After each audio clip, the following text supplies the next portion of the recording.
12 ज्योतिर्लिंगांपैकी 8वं ज्योतिर्लिंग असलेल्या औंढा नागनाथ इथल्या रथोत्सवामध्ये मंदिर परिसरात महिला भाविकांमध्ये फ्री स्टाईल हाणामारी झाली आहे। काही युवक देखील एकमेकांना मारत असल्याचा धक्कादायक प्रकार घडलाय। मंदिर परिसरात मोठा पोलीस बंदोबस्त असताना देखील मारहाणीची घटना घडल्यामुळे हा बंदोबस्त नेमका कशासाठी होता असा प्रश्नही सर्वसामान्यांकडून उपस्थित केला जातोय।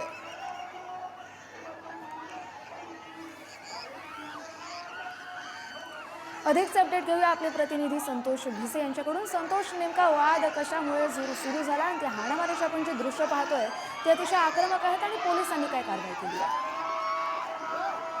नक्कीच कस्तुरी, कारण हिंगोलीच्या औंढा येथे म्हणजे महाशिवरात्रीनंतर रथोत्सव असतो आणि रथोत्सवाकडे सर्वांचं लक्ष असतं। मात्र यामध्ये जो आहे तर कडेकोटाचा पोलीस बंदोबस्त देखील असतो। मात्र अशाच परिस्थितीमध्ये या ठिकाणी चक्क महिलांमध्ये मोठी मारहाण होते। म्हणजे एवढी मारहाण आहे, विदारक मारहाण आहे, कारण एकमेकीच्या झिंज्या ओढल्या जातात, एकमेकीचे केस ओढले जातात आणि या महिलांना थांबवण्यासाठी जे काही युवक आहेत त्या युवकांमध्ये देखील मारहाण होते। नेमकी या ठिकाणी कोणाचा ताळमेळ नाही। या ठिकाणी पोलीस प्रशासनामध्ये दुर्लक्ष दिसतेच आणि मंदिर संस्थांचं देखील मोठे दुर्लक्ष दिसत आहे।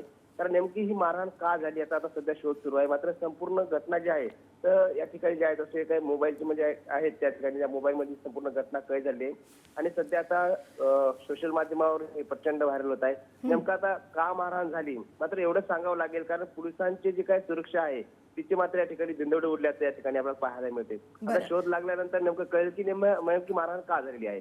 कस्तुरी, धन्यवाद संतोष, तुम्ही दिलेल्या सविस्तर अपडेटसाठी।